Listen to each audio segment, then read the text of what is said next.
Hello, everyone. Sika Antonio here, and I'm here with another amazing topic about health and wellness.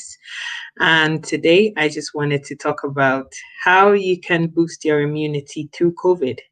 Um, this year, I don't think there's any single human being under the surface of the planet that doesn't talk about this issue because it's changed our very lives as we know it in this 2020 year. And we're all, trying to grapple with it, find ways of navigating it so that we can still have a life, right?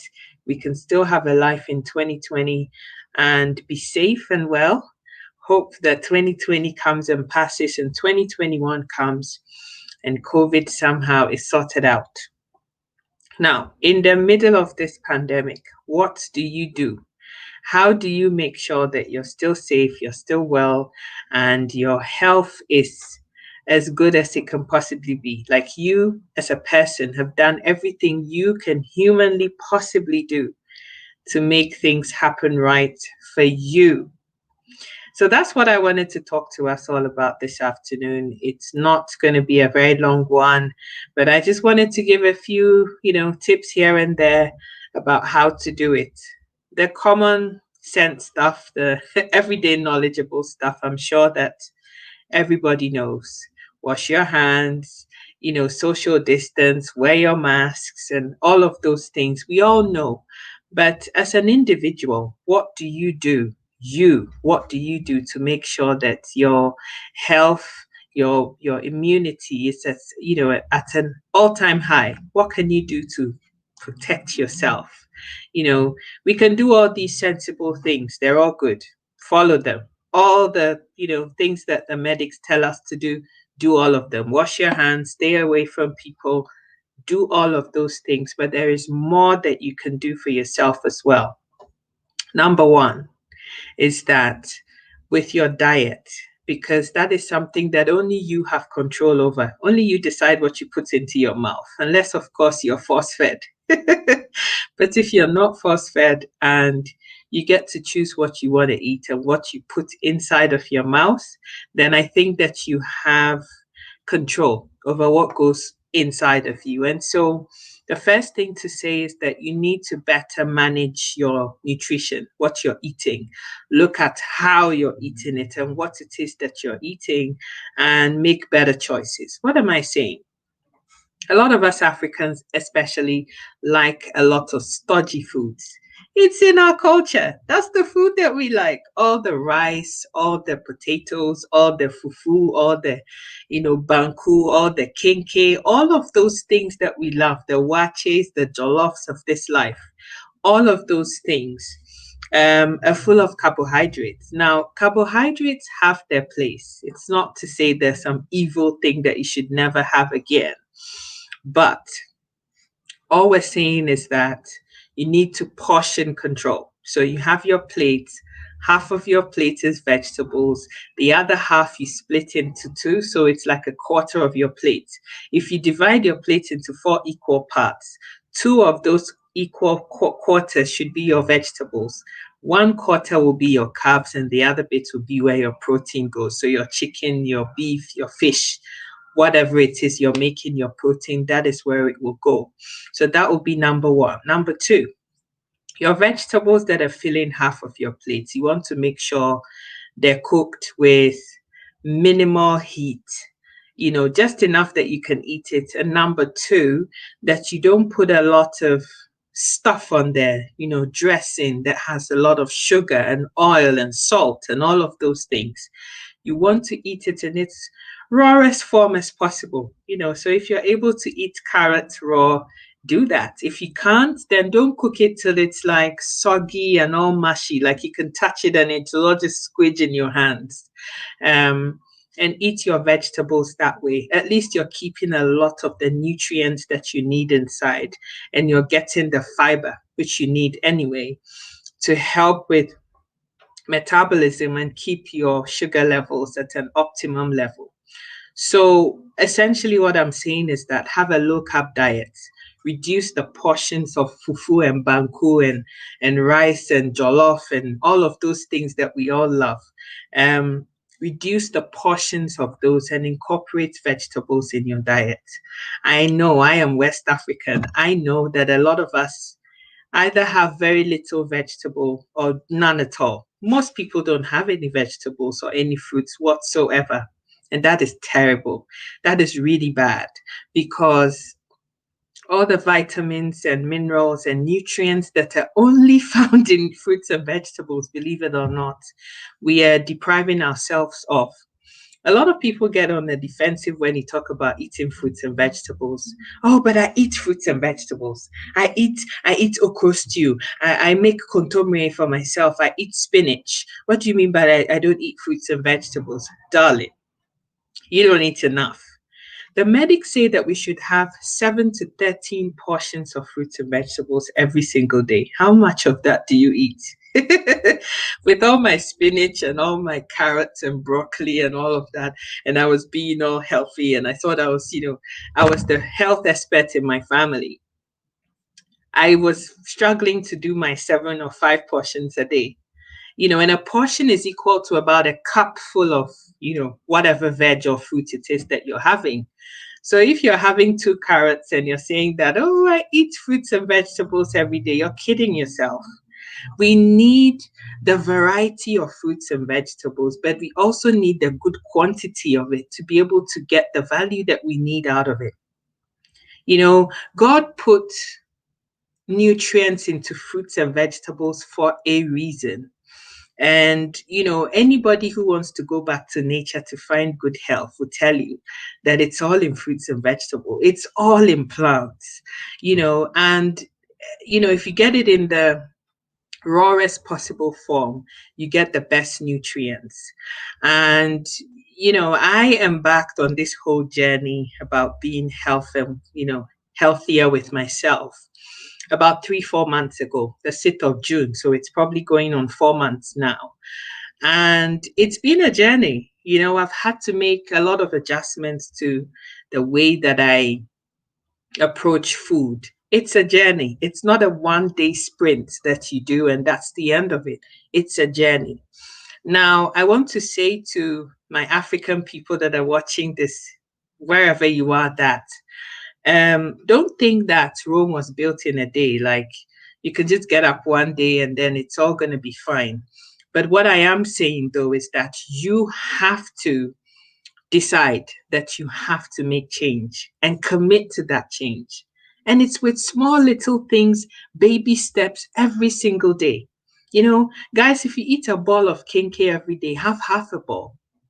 If you eat 2 balls, well, have one.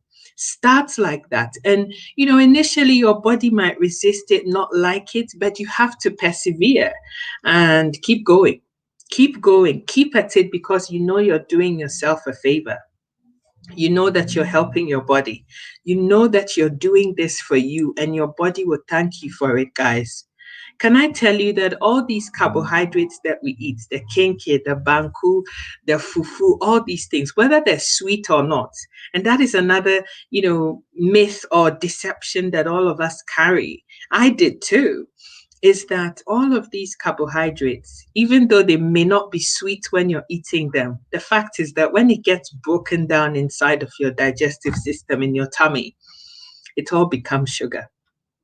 So imagine that you wake up in the morning and you have tea and you put 2 spoons of sugar in there, and then you have malt Guinness or you have Coke, and you eat all of these things. You have meat pie, the crust of the pie is all flour, which is another carbohydrate. And, you have buffalo here and there, you eat your chin chin there, you have plantain chips, you have all of these little things. We do them without even thinking about it. Lunchtime, you have your wache, you have your whatever it is that you have for lunch, and dinner time, you repeat it. Africans, when we dish out our food, what is the thing that is most on our plate? It's the carbs. It's the wache or the jollof or the kinky. That is like the center feature of the plates. That is what we even talk about it first before we talk about whatever we've put in it, whether we're having it with fish, chicken, or whatever. We talk about the carbohydrate. That is how we describe the food. Other cultures don't do that. They talk about the protein that is going with the food, right? They'll say sauteed chicken with baby carrots and mashed potato. So you can see already where the emphasis on and how different we all are when we're describing our foods. And I think that it goes back into history because our forefathers were very active, manual labor intensive people, farmers, fishermen. They needed the energy, and that is what you get from your carbs. And so it made sense that they ate a lot of stodgy food. They worked it out too. If they ate their banku and fufu, they would have exercised all day, reading, hunting, whatever it is they did. Nowadays, we're all sedentary workers. We sit behind our computers and, our brains might be tired, but energy wise, we're not burning that much. If you're sitting in one place, you're not burning that much, to be honest. And so you find within a very short time that you're piling the weight on is all in that middle section, and your cheeks, your arms, yeah, fine, but it's majority of it is in that middle section. And I make the joke all the time. I'm talking to myself as I'm saying this, and saying that we then before long, it's like you sit down and your tummy is like a little baby that you're carrying on your lap, and it's protruding and it's getting bigger and bigger and bigger. And then one day you get told you've got diabetes and you're so surprised. How did that happen? I'm healthy. I eat okra. I eat spinach. I do this. I do that. Guys, it's the portion sizes of the carbs that we eat. I cannot tell anybody don't eat carbs forever and a day, ever again. I know it's not doable for a lot of people, but you don't want to wait until you get diabetes and get told you can only have half a piece of yam 2 times a week. You can only have one plantain in fufu form once a week. You can only have this. You have to cut out this and be given restrictions before you begin to listen. And nowadays, with all the lifestyle, the stresses of life, the difficulties with everything, it is so hard, to keep tabs on everything. But the truth of the matter is that without health, you've got nothing. Nothing. If you're sick today, you're diabetic, you've got high blood pressure, you've got whatever. Every decision you have to make has to be centered around all of that. You can't just get up and go to work. You have to have your insulin shot 3 times a day. You have to eat on time. And all these things for a lot of people can be avoided because type 2 diabetes has a lot to do with nutrition. Now, a lot of the people that passed away, if you look at the US, Italy, and all these countries that have had a lot of fatalities from COVID, people who died, a lot of them, especially people that look like me, had a lot of pre-existing medical conditions.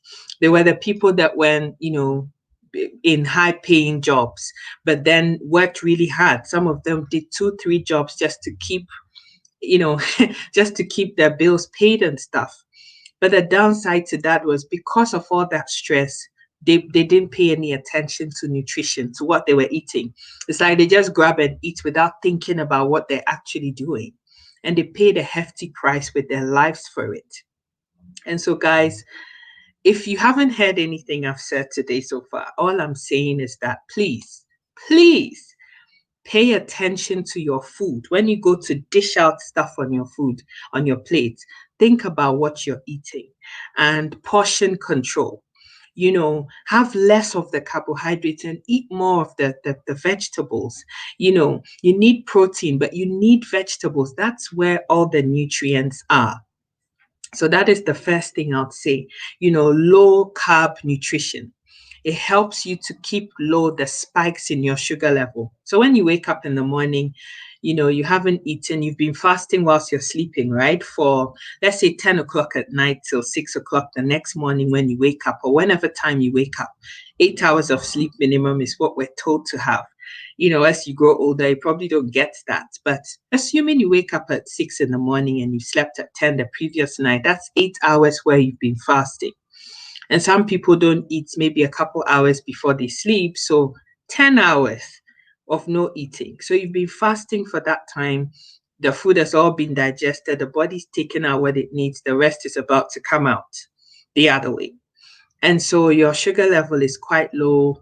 You don't find that you might not have a lot of energy when you wake up first thing. As soon as you've had a cup of tea with sugar, it spikes up. It's high, because you've put in that sugar is the energy. So you've got that sugar rush inside of you, and it's now here. It's gone from here and it's there. Now, when you're eating, what you want to do is to keep it at a middle optimum level throughout the course of the day. So you're not having things and spiking and coming down, and because those are the things that begin to make your body resistant to insulin, and then you have these diabetic type issues arising. Guys, people think, oh, diabetes, well, after all I can just pop a pill and take metformin or insulin and it sorts out the problem. Yes, okay, fine. But each of those things have side effects too. And with time, people find that even the metformins and the insulins are still not controlling your sugar levels. They're still not at the level where it needs to be. And then it affects your organs. So your heart is working more, your kidneys are working more, your pancreas, which secretes the insulin, is overworked. And we've only got the one. It's a tiny thing and it's just the one. So imagine that you have cancer or inflammation of your pancreas or something, you are dead. And so for somebody who has diabetes running in my blood, in my family, you can see why I am so passionate about trying to help everybody that I can, because it's very rife in our African society. That's just the truth. And it's all from our diet, lack of knowledge about how to eat better. So guys, please, if you haven't heard anything I've said today, begin to portion control and think better about your carb intake. Never ever have any meal from now onwards that doesn't have any vegetable on it. Start small and build up. Find vegetables that you like and find ways, innovative ways to make them so they're more interesting and you love them and you want to eat more of them. It's going to help you. It really is going to help you to keep tabs on things. Maybe I should do a proper video again about, nutrition and how to, cook food and what to do and all of that, so that I can be more in depth about this. Today is talking about how to boost your immunity through COVID. But that is the first thing that I would say. Number 2, proper hygiene. We all know, wash your hands, stay away from people, keep that social distance and all of that. People talk about these things and they think, oh, it's not important anymore. COVID is gone. COVID ain't gone nowhere. It's still here and it's killing. So please, please, for the sake of the people that you love, your parents that are older, your siblings, your children, and I'm speaking especially to older teenagers like 18 all the way up to the 30s. They are the people that just take life as if it's nothing and they're prepared to risk anything. It is killing, guys. Let's just be sensible here and listen to the advice that we're giving. Number 3, you need certain supplements in your daily living. People think that supplements are for people who are sick or for people who are deficient in something. Guys, we are all deficient in something, all of us, including me, because I was the number one person that was saying, I don't need any supplements. I'm fine. I don't need. I eat fruits and vegetables. I don't want anything else. Black people that look like me. We think that we get a lot of vitamin D from the sun. But research is now showing that because of the color of our skin, even though the sun is good, yes, getting as much vitamin D from there is good for us, yes, but we don't get near enough. We can't because of the color of our skin. We're not able to absorb enough of vitamin D in our bodies, especially those of us who have left the temperate climates where it's nice and hot and we can at least get a little bit in the sun, and we're living in places where it snows one minute, it's sunny the next, and all of that. We are at an even bigger disadvantage, and we feel it in our bones and all of that. You feel it in your bones. And so we all need supplements is what I'm saying. You can never have enough of those. We've also found that vitamin C is one thing that we need, plus zinc, to help us all, boost and help us to fight infections and all of those things. This era, for those of us that live abroad, we've also got influenza on top of COVID to contend with. And so you want to make sure that you yourself standing, your body inside of you is fortified enough to be able to deal with all these bugs, whether you like it or not, as long as you're going out there, whether it's grocery shopping, to work, or whatever it is that you do. You can't just live in isolation and live in your house and lock your door all the time. You're getting out there. You're meeting and interacting with other people, whether you like it or not, and you're exposing yourselves to more bugs. So you want to make sure that you're boosting your immunity and things are well inside of you. These are the things that you have to do. Now, I have done a lot of research. I have tried a lot of different products, and I found one. There are a group of food supplements that have helped me in these last 4 months, and I've seen a lot of change. For time, I am not going to dwell on those too much, but I just wanted to show you what I was doing and say that you should consider doing it too, because I have found a lot of value from these. These are bioavailable, which means that they're able to seep into your bloodstream pretty much straight away and get to work. So you're getting all the nutrients from fruits and vegetables that you need. This one has 10 vegetables in here that have, the water has been extracted out of the vegetable as they come out of the farm. The sugar and all the things that are not going to help you has been taken out, and the nutrients that you do need has been put into capsule form. The husk of the capsule, the cover, the shell, is made from tapioca, so it's natural.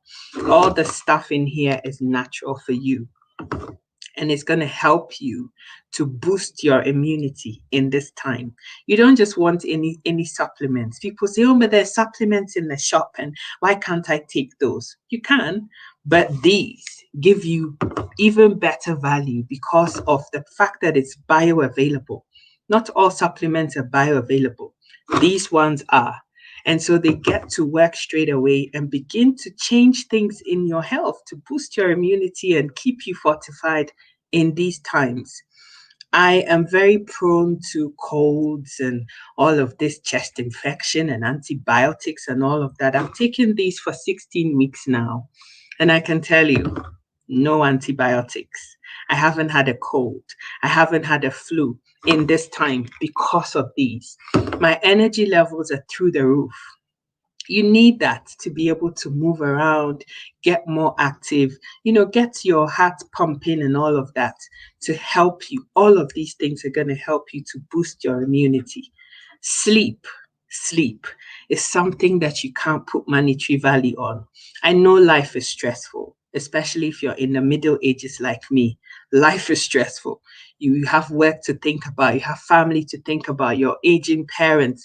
There's just, like you're being pulled in 10,000 different directions. And sometimes when you go to bed, you can't shut off to sleep. So the quality of your sleep is rubbish. Some people sleep and wake up every half hour. Guys, you need supplements that are going to help you to have the energy when you need it. And when it's time to go to bed, you have the same things to help you do the same thing. Guys, like I said, I will talk about it more in depth to come. But for today, all I wanted to say to you is that you need to fortify your immune system in these times. And I'm telling you, the best way to do it is best nutrition and find good food supplements that are bioavailable, made from plants, don't have any chemicals or anything like that. No preservatives, no additives, nothing. Just fresh fruits and vegetables in supplement form. Take them, boost your immunity, and be fine in these times so that I can see you in 2021 and we can continue this discussion. I love you guys. God bless you. I hope you found value. Keep watching. Bye.